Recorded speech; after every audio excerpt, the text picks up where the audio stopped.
क्या आप जानते हैं, एक ऐसा अमल है जिसके बाद इंसान बिल्कुल पाक हो जाता है, जैसे आज ही पैदा हुआ हो। एक ऐसा सफर जिसका बदला खुद जन्नत है।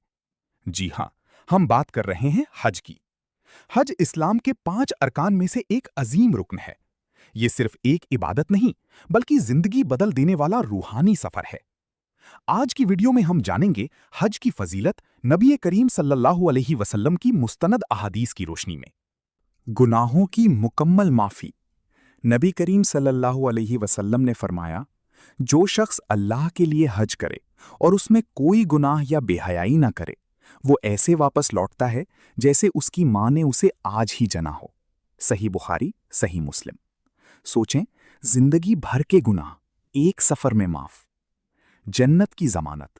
रसूलुल्लाह सल्लल्लाहु अलैहि वसल्लम ने फरमाया, हजे मबरूर का बदला जन्नत के सिवा कुछ नहीं। सही बुखारी। यानी एक कबूल शुदा हज और सीधा जन्नत का रास्ता। अल्लाह के मेहमान। नबी सल्लल्लाहु अलैहि वसल्लम ने फरमाया, हाजी और उम्रा करने वाले अल्लाह के मेहमान हैं। अगर वो दुआ करें तो कबूल होती है। सुनन इब्ने माजा। यानी आप अल्लाह के खास मेहमान बन जाते हैं। फ़क्र और गुनाहों का खात्मा। रसूलुल्लाह सल्लल्लाहु अलैहि वसल्लम ने फरमाया, हज और उम्रा फ़क्र और गुनाहों को इस तरह ख़त्म करते हैं जैसे भट्टी लोहे की मैल को ख़त्म कर देती है। सुनन तिरमज़ी। अफजल तरीन आमाल में से। जब नबी सल्लल्लाहु अलैहि वसल्लम से पूछा गया सबसे अफजल अमल कौन सा है, तो आप सल्लल्लाहु अलैहि वसल्लम ने फरमाया, ईमान के बाद हज मबरूर। सही बुखारी।